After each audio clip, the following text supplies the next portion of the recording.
Okay, well, I think now is as good a time as any to get started here. It seems like the people joining have kind of slowed a little bit. So yeah, we can just get going. Hi everyone, my name is Graham Dearden, and I work for I work for Volunteer Alberta, but I also work for Access Shared Services. Access stands for Allied Community and Cooperative Shared Services. And we're here today to talk a little bit about cybersecurity. So thank you for coming. This talk is put on by Access and Technology Helps, and we're going to get into the meat of the presentation soon here, but I'm going to talk just a little bit about Access here so you have an idea of what's going on. But the first thing I'm going to start out with is a land acknowledgement. Just a second here.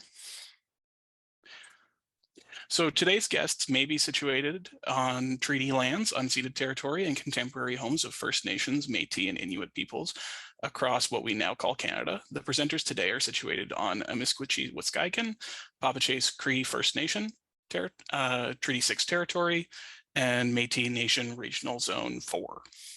We want to affirm the historical and current relationship to the land of the Cree, Saulteaux, Blackfoot, Métis, and Nakota Sioux.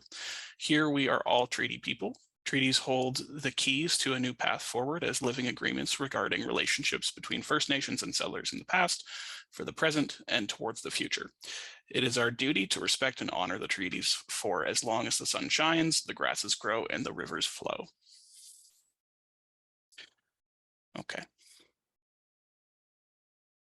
So today, the webinar on cybersecurity is brought to you by Access, as I mentioned, and we are going to be kind of passing the presentation off between the three operational staff from Access who are here today. So Corrine Rempel, who's the project lead and the service development, will be kind of helping out with the questions at the end of the presentation.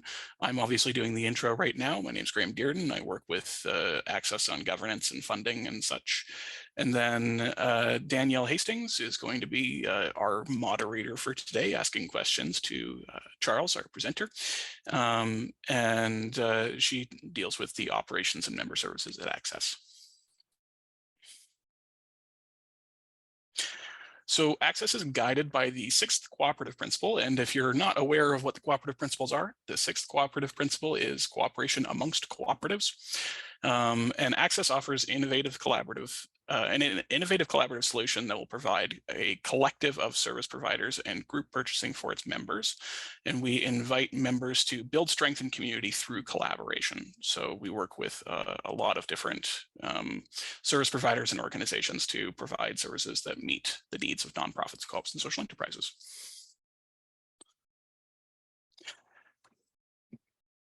Built by nonprofit and cooperative organizations across Canada, Access works to fill service gaps and increase efficiencies, allowing cooperatives, nonprofits, and social enterprises, and daycares. We make sure to add daycares in right now. We do this to make more time to focus on what you do best. Like, we try to create efficiency. And the Access team recognizes that social purpose organizations require efficient and effective back office administration and management to be successful, and searching for the right amount of support from service providers who understand their unique needs can be daunting as well.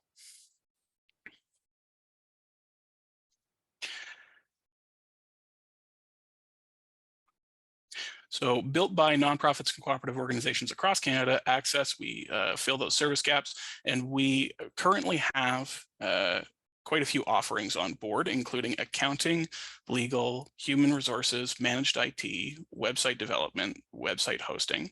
And we're also developing services related to marketing, benefits, insurance. We're looking into pension plan and group buying as well. And at the end of the presentation, you'll have some opportunity to ask questions about Access and about technology helps and cybersecurity and everything that we've talked about today. But at this point, we're going to move on to the Spotlight series on cybersecurity. So I'm going to pass it over to Danny. Thanks, Graham. I'd like to invite everyone to join me in welcoming our guest speaker today, Charles Buchanan. Charles is the founder and CEO of Technology Helps, As an innovator and visionary, he has a distinguished history in corporate technology leadership, management consulting, and entrepreneurship. Charles has founded and worked with numerous technology companies in diverse areas such as online gaming, fintech, environmental protection, and more. He continues to be an authority in tech, providing expert advice and implementing large-scale technology solutions for enterprise clients. Charles is a passionate contributor to the social good community and has served on various nonprofit boards for the past 20 years. He holds an MBA from the Smith School of Business at Queen's University and a Bachelor of Science with honors in electrical and computer engineering. When recharging, Charles can be found on the golf course or hiking in the beautiful mountains near his home in Calgary and spending meaningful time with his family. Welcome, Charles, and thank you for joining us. Thanks, Danny. It's great to be here. So we're going to jump right into our first question. Technology helps provide systems of security and support for nonprofits and social good organizations like cooperatives. The Community Service Desk provides nonprofits and cooperatives with ongoing IT management, 24/7 support, and prompt emergency response. Cyber attacks threaten operations, data, trust, and organizational reputation. Can you tell us about your system of security, EverSecure? Yeah. So yes, I definitely can. So in terms of talking about just what EverSecure is, let's talk about we'll spend a little bit of time just establishing the cybersecurity landscape and the threat, the dangerous world that we now live in as nonprofit organizations and co-ops. So small business, the cybersecurity, the cyber threats or the cyber crime ecosystem or industry, it's almost an industry. It's like almost a $10 trillion a year industry of people who are committed to spending their time and effort profiting from predatory acts on emerging and growing and community-facing businesses. So this is not something that. So first and foremost, we have to establish that this is a big deal. This is a real problem. This is not. So cybersecurity is not something that's trivial. And there are two kinds of companies that have been breached and companies that don't know they have been breached. So we'll start off with that by establishing the threat landscape. And when you talk about the threat landscape, what is it that you can actually do to protect yourself or to keep your organization safe? And it ranges from things that could be done at a technical level, but a big part of it is what can be done overall. So to protect yourself, I would say you need comprehensive protection. So what EverSecure is, it's a comprehensive system of safety for organizations, end to end, everything ranging from from the governance level right through to the endpoint level. So it covers how far do I need to go with this, Danny? Like at this stage? We're going to look more at what the risks co-ops and nonprofits are facing in the next question. If you could just give an overview of what EverSecure is as a product and I guess the service that it provides. Right. So yes. So what EverSecure provides is EverSecure provides everything an organization would need to be considered safe. It's basically a clear articulation or explanation of your risk posture. What is it that you're facing? What are the risks facing the organization? What your vulnerabilities are? What is it that you're doing about your vulnerabilities? What controls do you have in place to make sure that you're doing the right things? Appropriate training for your team, all the policies that you require for around safe information management, around password protection, everything else. And it also includes phishing campaigns to make sure that people are well behaved, as well as training and a response plan for when something does happen. So it is everything that you could possibly need to be considered safe for a cybersecurity program. That's incredible. So what I'm hearing is that it's all encompassing. It's taking a look doing that review, seeing where a company's at, then strategizing, coming up with a plan on how to become secure, and also the reporting and ongoing dashboard to review and see the improvement. Right. Yeah, that's one way of looking at it. The other way to look at it is it's cybersecurity as a service. So it is a comprehensive program and platform. So companies that engage with cybersecurity is not something you buy. It's something that we do with you for year or years, because most organizations do not have the capacity to do all this themselves. Like, you would need everything from a chief information security officer right through to ethical hackers and penetration testers and security experts throughout the stack. That's what our team is stacked with, people who do all those things for the organizations that are part of the EverSecure program. That's incredible. So the Canadian Centre for Nonprofit Digital Resilience recently released the first ever report on building the cybersecurity of Canada's nonprofits. Charles, you were a participant in the report. Can you shed some light on what risks nonprofits and co-ops face? So the primary risk the primary thing that affects nonprofits and co-ops is that they are not equipped to deal with the barrage of attacks coming to them, because they're not I mean, and when it comes to security, they do not have strong security controls. They're not competent. They do not have the skills. They don't have so it could be everything from economics, the money to implement these solutions, to having the people with these skills. So at the start, they are at a disadvantage. Nonprofits and co-ops are at a disadvantage from not having the strong technical infrastructure in place or strong technical and security teams in place. But the risks they do face are risks everything to do with your reputation. Like, I mean, so cybersecurity risks are the simplest way of looking at cybersecurity risk is it's a risk to your important information. So the important information is information about your clients, it's information about your operations, it could be your financial information. And there are the real risks are what could really happen to that information. It could become unavailable. So somebody could get their hands on it and cut you off from it. It could fall into the wrong hands. So someone could manipulate it or use it for other purposes, or it could become untrusted where somebody's tampered with it and you don't know if it's good or not. Any one of those risks could translate to the exposure of private information. It could translate to the execution of financial transactions. It could translate to the execution of any kind of business transaction on your behalf. So someone could, there's impersonation risk. There's a risk of exposure. There's a risk of sharing information that should not be shared. There's a risk of embarrassment. You could lose the trust of your donors. You could lose the trust of your team. You could lose the trust of your stakeholders. And so there's a loss of trust. But those are the primary risks that nonprofits are facing. And these are and they are coming from very organized and very capable and well organized forces. Now that we have a better understanding of the risks social good organizations face, it's evident that cybersecurity measures are more important than ever before. Can you share what sets EverSecure apart from its competitors? So if you were to look at what set EverSecure apart from its competitors, so EverSecure, there are a number of things that you need to do to be considered secure. So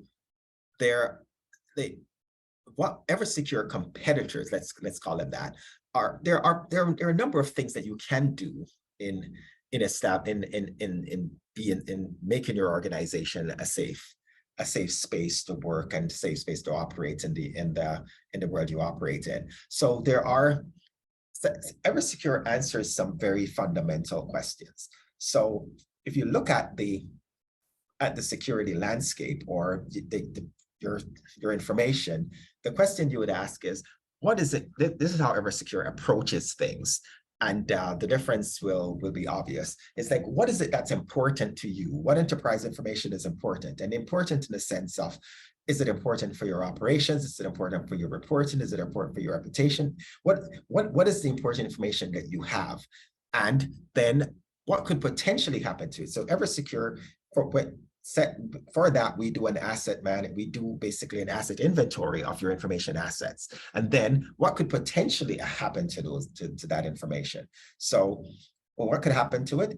We mentioned it could become untrusted, but then what are the risks that face that information? And that's your vulnerability assessment and your controls. Like, what is it that could happen to it? Cybersecurity covers that as well. Then what's the likelihood of that occurring and the implications of that? That is your risk profile, which is a part of it. And then if something were to happen, what do you do in the event of a breach? So in the event of a breach, that's your response plan. How do you respond to an issue? So your response plan, this Eversecure program creates a response plan that's appropriate for your organization. It tells you who to call, how to, it tells where's the kill switch for the system that you need to turn off. Do you notify the media? Do you have a contact list for the people whose information might be breached? Who speaks on behalf of the organization? And that list is maintained. That plan is tested in a tabletop exercise and updated frequently to make sure that in the event of something, you can respond appropriately. The other thing is, are your people appropriately trained and know how to behave around information? Do you click on bad links? Do you do things? So we have a full world-class cybersecurity training and phishing program where we identify the courses that are most appropriate for your organization. So if there's issues around PCI compliance, if you're dealing with private information, the courses are customized for or selected for that for your specific needs. And then there's the frequent phishing, which is like we'll test your ability to identify these threats, and that's used for education. Somebody clicks on something, we'll identify that, and we report these statistics on how well the organization is doing. And then also, what policies do you have in place to ensure that there are people who are behaving appropriately? So there is the entire policy bookshelf, which for some organizations is as many as 27 policies. Most organizations end up having about somewhere between 10 and 20 policies that become true policies that people sign off on to behave appropriately. And then there is your controls, like how good are you set up internally to do things, which is around how's your what do you have for software asset management? What do you have? How safe are your third-party providers?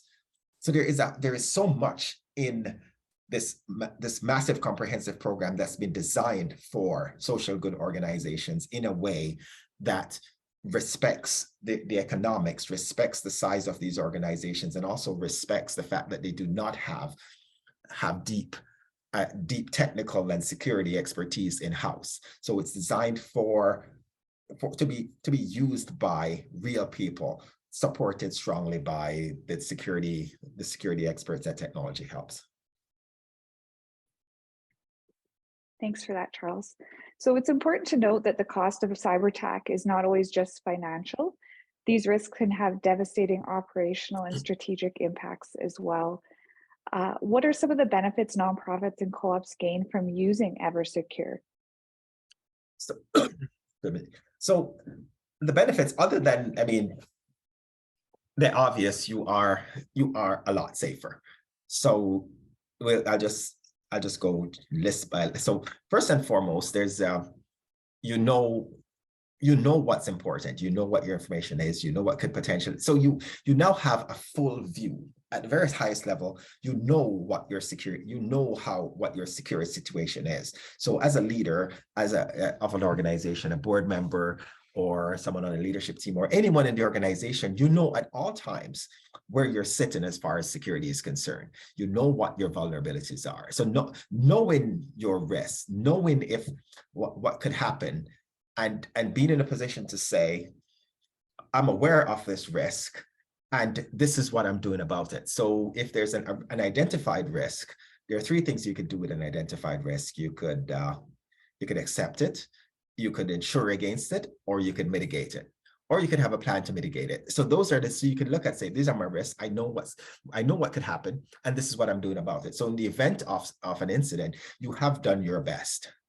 So there is that part. There is the other part about having very educated, very security aware. So you do develop a security culture within your organization. After like organizations that have been on EverSecure for a few years, people can just readily identify things that come across as spam. And they just and just their behavior, they're more confident. They could show up. They no longer live in fear of something happening. And it's not like they become complacent. They just know that they've been trained, they've been fished, they've been tested, and they've come out in a good way. And so you know your people are well trained. You have policies in place. So when something happens, you say, yeah, it did. Is there a chance that somebody might have made a mistake? No, people will know that these are the rules that govern things.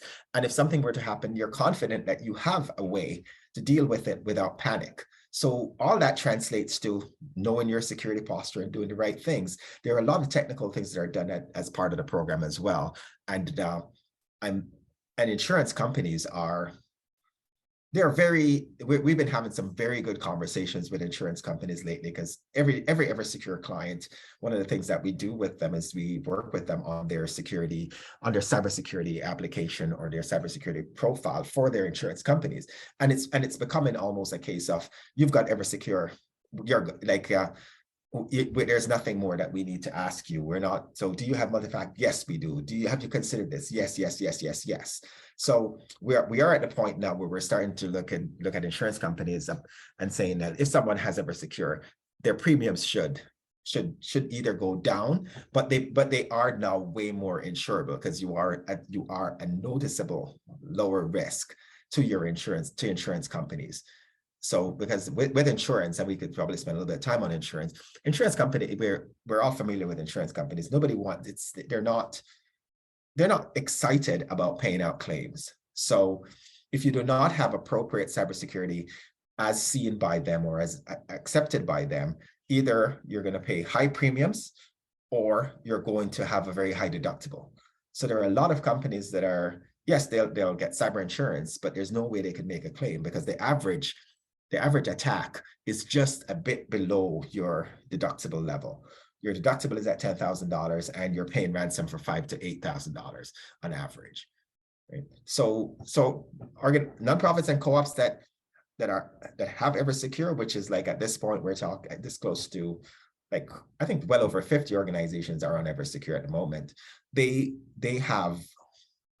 feel safe, and they're confident in their safety, and they can express that to their board, their leaders, and their stakeholders, and their partners and vendors, that yes, they are doing the right things.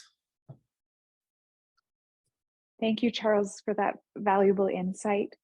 We've learned that cybersecurity programs like EverSecure are no longer just a want, but a need for social good organizations like co-ops and nonprofits. We do have time to take a few questions from the group. Please raise your hand or pop a question into the chat and we will go from there.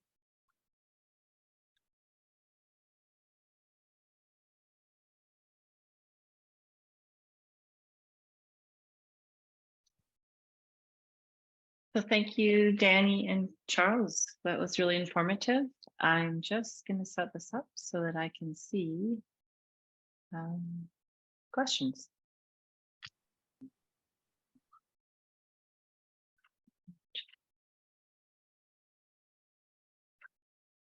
So I do have one, Charles, and it's is EverSecure's pricing tier-based? It is. Yeah, it is. What do they mean? I mean, what do they mean by tier-based? Like it varies with the size of the organization, if that's what you mean by tiers. So yes, it's but there are no, everybody gets the full program. So you don't say, well, we just want to do this little bit. Like, we would not consider you to be safe if you're not doing enough. So yes, it is in terms of tiers. Yes, it's like based on size of organization. Yeah, it's for small co-ops and nonprofits. Yes, it's very affordable, and it's affordable for all, but it's based on the size of the organization, because most of the variability is in the number of people to be trained. Okay, thank you. Yeah.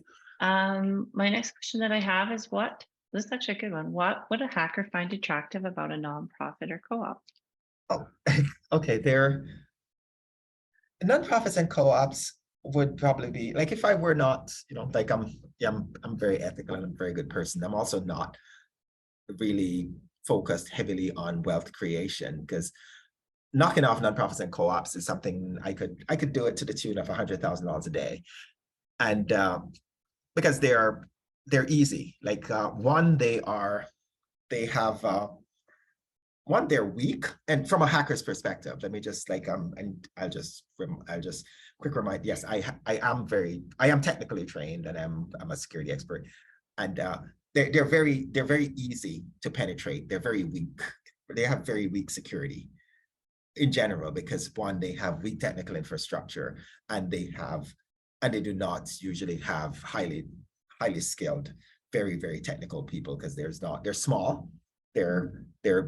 small and weak, and they have things that are juicy. Like, I mean, you could shut their systems down like that. So you could basically take them offline. You could lock them out of their own systems. You could get access to their client information and embarrass them.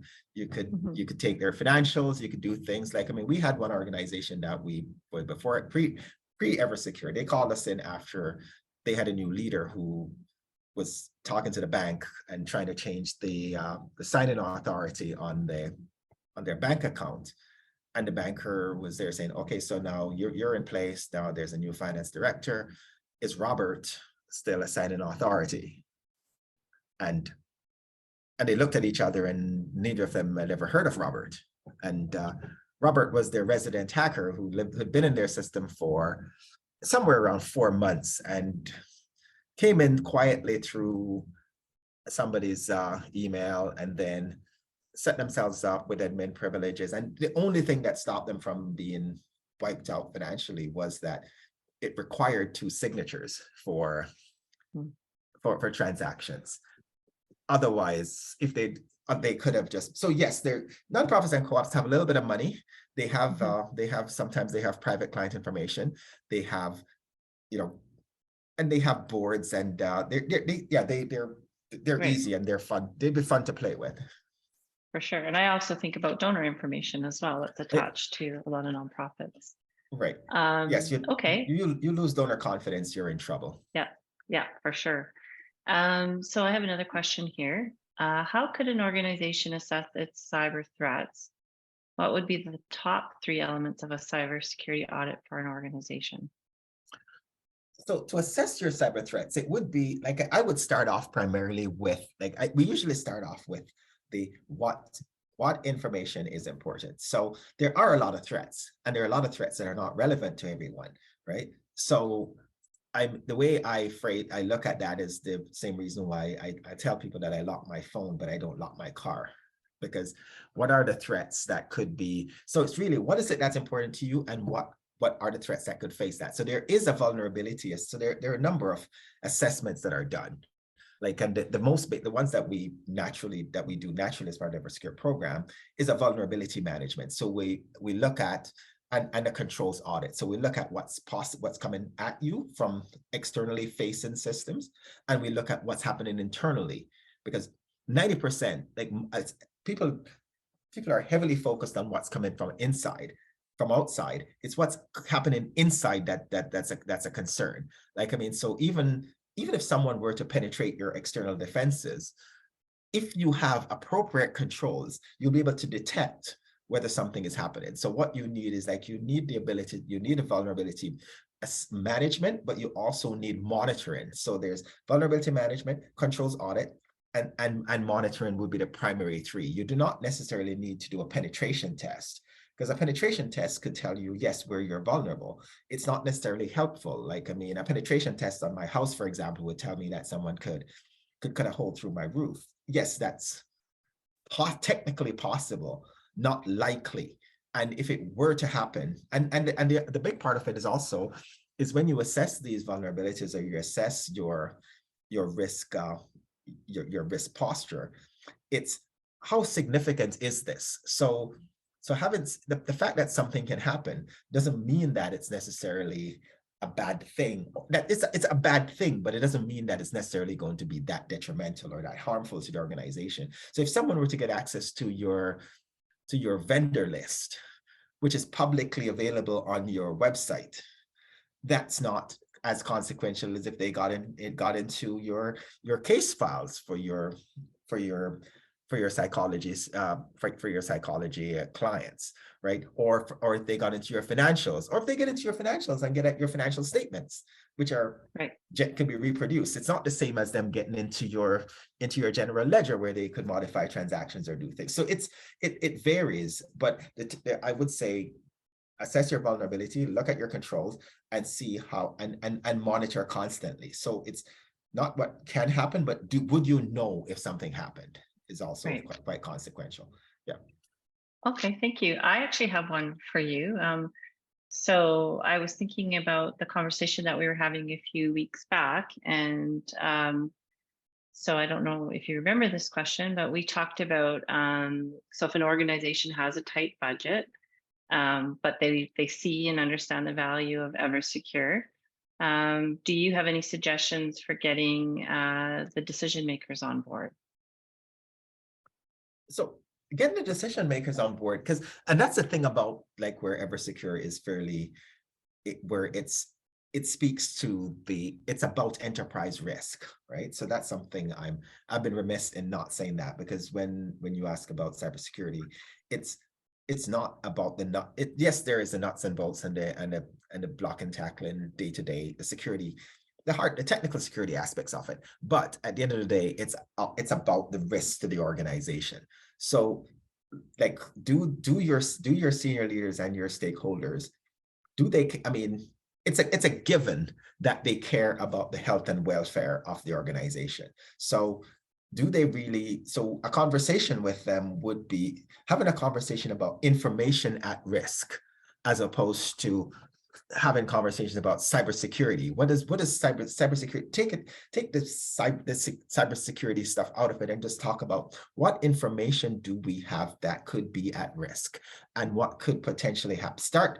If the conversation starts there, the rest is the rest just flows, because they will realize that, do they really know what they're doing, and are we as safe as we think we are, is a question that senior decision makers should be asking themselves. Have we done that? So when back to that conversation, I think I'm recalling most of it now, is like, yeah, we've had part of our EverSecure, we present to the boards of the organizations on the program, and board members, they sit there and they're like, oh, okay, I hadn't considered that.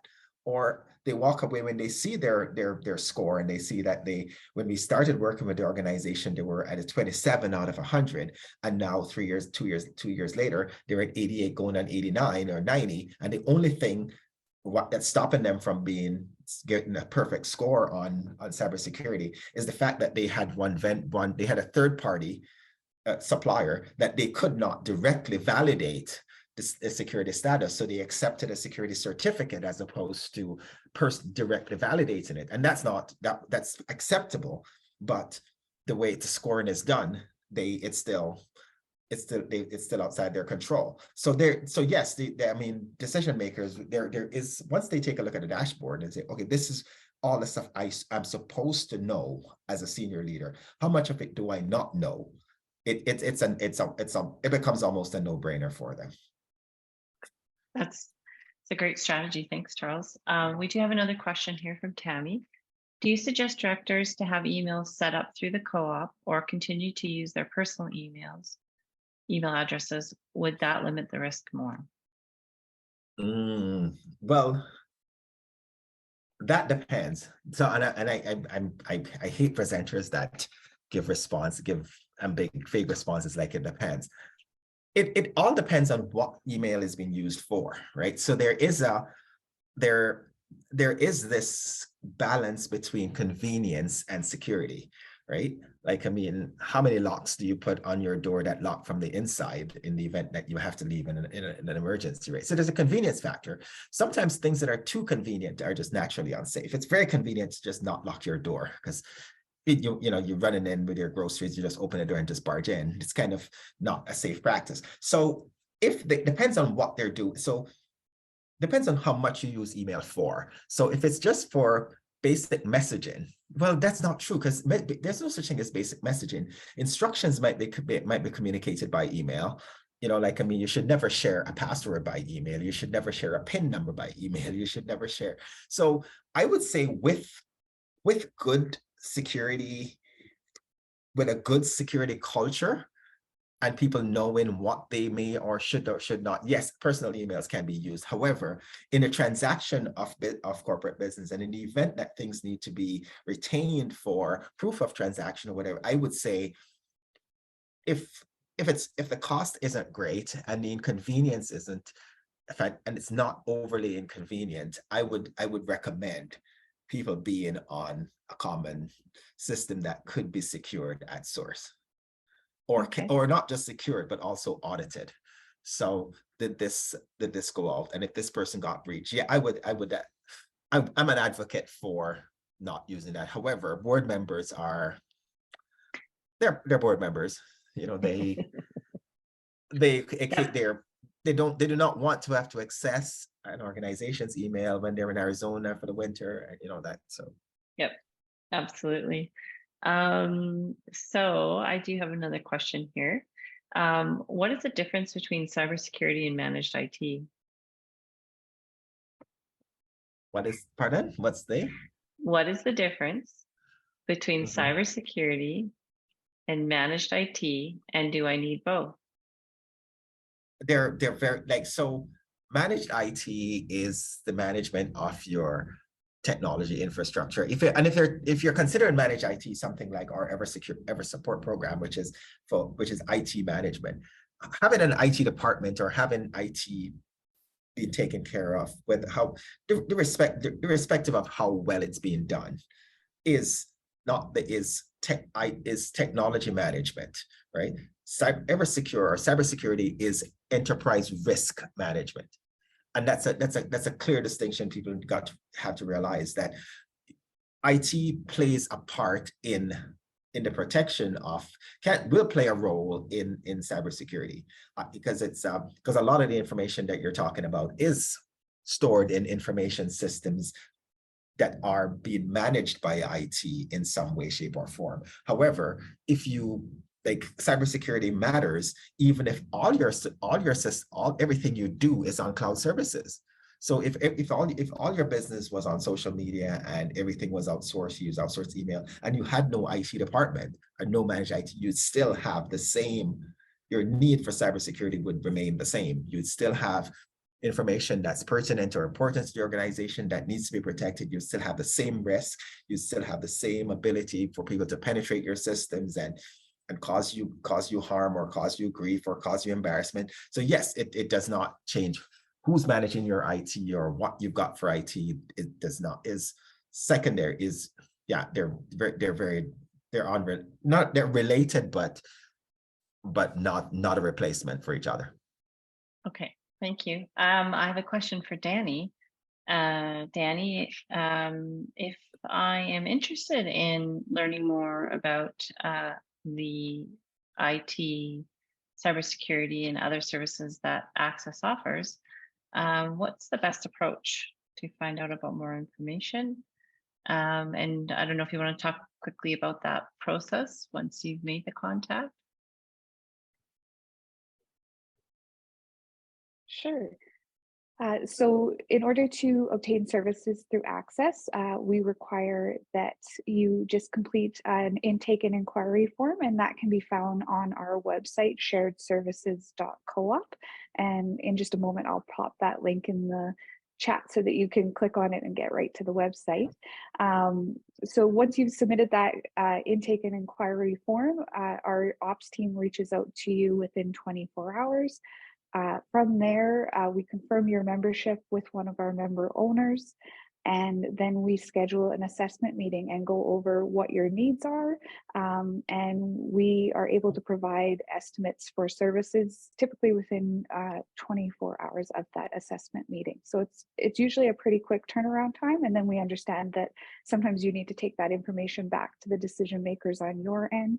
And then once we have signed contracts, we take the next step to move forward.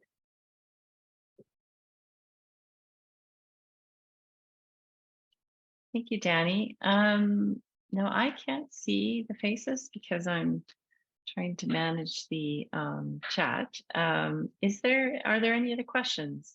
I can't see if there's hands up or.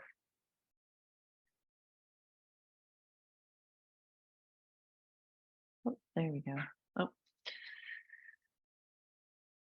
So how about Graham? Do you have any some follow-up thoughts just before we wrap up? No, I just wanted to, thank everyone for coming, and also thank you, Charles, for being here and sharing your wealth of knowledge on cybersecurity. Yeah, if you have any questions or anything, always feel free to reach out. We'll probably be putting on more webinars talking about various different topics in the future as an organization. So.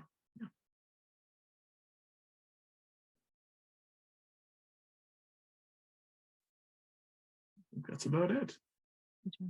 Thanks for coming. Okay, thank you very much for coming. Appreciate it. Thank you.